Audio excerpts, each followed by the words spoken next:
Okay, so this is the essay I wrote. Tá spórt an-tábhachtach chun déileáil brúanna an tsaoil. The essay I think would be useful because even if sport doesn't come up, hobbies could come up. Like céim fág bhfuil tábhachtach is saying léinniuh. Something on meabharlánta or sláint incina, the mental health, you bring in sport and tábhaimsre, all that kind of stuff. So I think it could be useful for more than just sport. Okay, so it's not going to be the most exciting video. I'm just going to read through the aiste so you all know what it all means. Is over imnie an méid brú a bhí ar chuoine óga sa látá in Jobhan. Is omí gearán a dhéantar faoi ach tá sé fíorheachar éonar dhéanamh fin vibe seo. So in sin cíonn sé, it is a reason for concern over imni, the amount of pressure put on young people these days. There's a lot of complaints made about it. It's omí takes the singular, it's omí gearán that is made about it, but it's really hard to do anything about this problem. Like it's possible to get rid of all the pressure, is what I mean. Bíonn brú ar gach le duine, duine fásta agus duine óga ar réan. Os rud é nach féidir linn fáil réig le brú go hilas go hamláin, tá sé chomá goin smaoinemh ar chluite chun dul in lech leis. So here, the essay isn't just about young people, so I have to bring in old people as well. So everyone, gach le duine, every single person has pressure. Grown-ups and young people are réan is like both. Os rud é is like seeing as we can't totally get rid of pressure, totally go hilas go hamláin. We might as well, that's a nice little phrase for that, tá sé chomá goin, we might as well think about ways to deal with it. Cén size brew a bhíonar chuoine óga na léianta seo. So sometimes the second paragraph can often be like explaining the title, like what is meant by this and what are you going to talk about by this. So here I ask, what kind of pressure is being put on young people these days? Cuirte alán brú ara le scrúdathe an méid sa déir tal déanamh gan trácht ar na man ho síolte. Okay, this sentence goes on a long time. So a lot of pressure is put on them with exams, with the amount of study. So sin an tisiil ginneadach, thing I was talking about, anytime you've of, it goes to tisiil ginneadach. So that's the amount of study. Atá le déanamh gan trácht is like without even mentioning, without discussing the social media. Sibru bhilíocht agus an strus a bhíon artha leis na rudaí sin. Okay, so the stress, S-T-R-U-S, the stress is on with those things. Caig siad éad nua chahabh an tamar fad just go mín pictúr ar na man ho síolte. Fecin gachtain in na héadaí atá artha. So sin, they always have to wear new clothes because people see the clothes are on them. That's the olor of pictúr. You can say pictúri mas malat, but technically it's pictúr. Leis na dacrochtaí ar fad tá an spórt ann chun carú lo. The uanta, sometimes we say on sport, the sport, so I've kind of put that in a few times. So with all these problems and all these difficulties, sport is there to help them. Tugan sport deis dóibh, so deis, same as chance, gives them the opportunity sus a thugáil onsta there. Má tá duine ina bhall de iarrainn, caig siad dul ag tréanáil ag an am céanna gach seachtain, níl an dara acha. So if somebody is a member of a team, they have to go training at a certain time, the same time every week. They don't have another choice. So níl an dara is literally they don't have the second choice.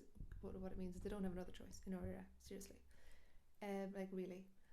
Ach dul, so they don't really have another choice but to go.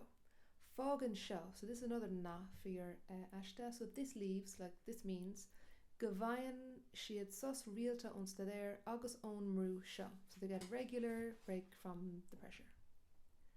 Shakas on sus onsta there. So shakas is not a good thing for an aiste, sin except or besides. So besides the break from study, tá nart cúisna an gur chóir that sport íanamh. Okay, I kind of went a bit maybe roiachar le sin. You could say tá nart bontáistí a bhuineann le sport. Okay, we all know that one. There's a lot of advantages, but this one means there's a load of reasons that you should do sport. Tá sé éasca chóirde dhéanamh nóir tá tú iad bhall de grúpa, so it's easy to make friends when you're a member of a group. Deirtelín go sport fearna ar cheann na siite is fearr chun aclaíocht dhéanamh. So we're told that team sport are one of the best ways to do exercise. Tá an iarrainn ar nós clán eile bualann sé le cúpla óra gach seachtain. Tá sim agóibh sa sport is rud céanna mar bhfuil córda agat. So cían tú an sin, it means we're told that sport is one of the best ways to exercise, that your sport is like another family. You meet them a few times a week, you're interested in the same thing. Mura will, another good thing for an aiste, if you don't. So Mura will, córda got their skull, tá seans eile got córda dhéanamh lasmuid an skull.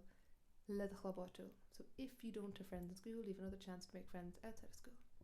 Tá méadú mór taga lína galíní a chlachan port is sport le blianta beaga an nuas. So sin there's a big increase in the amount of girls who take part in sport with the last few years. Is untag an rodé, so it is a great thing. I mascal féin tá fibe ag grind va calini le haspa féin vinina ox féini va. So this is the kind of alt that can go into any aiste.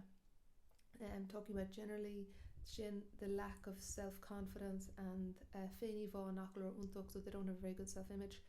Carrying sport go more le sha. Tugan se ordu manman though, so it gives them kind of a lift their spirits a bit. Shukush ella will sport an-tábhachtach chun déileáil le brúanna an tsaoil. So it's another reason why sport's important to deal with the stresses of life.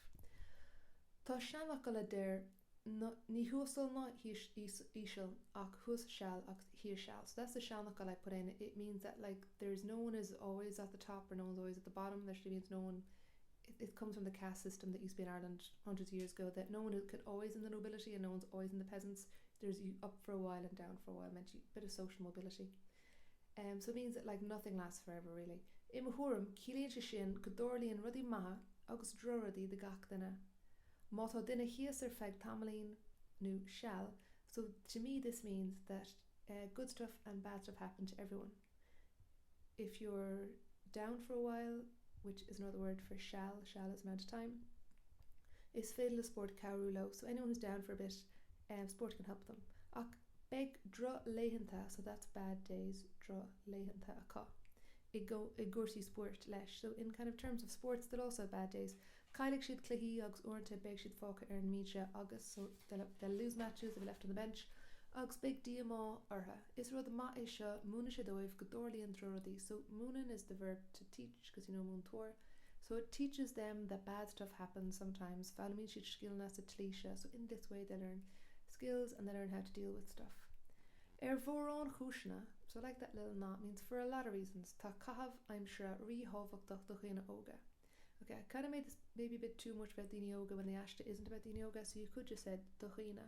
So for people, hobbies are important. There's the plural of hobbies, kahav I'm sure. Vein kailta gan ma kahav I'm sure faint. There's the singular of kahav I'm sure. Just put that in to have a bit of mokani look. I would be lost without my hobby. Ténig snáv gaclá agus tugan sé sostom. Be an amagam mashkia ligan agus swinov a ruddy, so I can relax when I go swimming and I can think of things. Téan dina imunin and ruggy agus an alcoil mara will ein or that dina of a cup. Basically because I had téan dina imunin on my special little thing for what Nahana is going to use, I said I better use my phrase that I had. So that means people resort to drugs and drink if there's nothing else to do. Morwell I'm nu spruk egg in the ka, lesson sport to be in the ruddy shin egdina oga. So again, put this in any ashta, so people don't have an aim in life, spruk and I'm both kind of mean aim, then they'll go into drugs. So then sport is good. Alright, Kanakahus, that was everything I said. The Breher Sayer, I'm Shakasha of Konak. So it has been seen Konakas Arha Mora in our Lehu Ladani Lesson Bandame. I couldn't decide should it be singular or plural, but it should be singular. So in our daily life, in our sale Lehul Lesson Bandame, the Irish pandemic. Ní Raumer Obleton Tak Ogal Akavon Konachli at the end of, so it's in the past tense, because I presume if you're going to be writing this ashta, it means you've got out of your house. So it means we weren't able to leave our house, only to do exercise and to buy food. Be an Osirm Gorev na Corja Yarname Maclubagum in Alman Hoiter. So at my time of need, the coronavirus, I was happy that I had my friends that I made in the sport. Chroig Shedum Gwil Nart Bontoshti Wint Lesson Sport Ach Gan doubt bui toshed an-tábhachtach gmek sport an. So croig, we have it in the poetry to create. It also means to prove. So this proved to me that there are loads of advantages with sport. Agus gan doubter bit, look at the spelling of doubt. People spell it lots of funny ways. It's very important gumioch sport again, gumioch that there would have sport. Can déileáil le brúanna an tsaoil. Okay, sin an aiste. Mar dúirt mé tá gacra there lína. If you go onto our Google Drive, it's up there, so you can get a copy of it. Slán.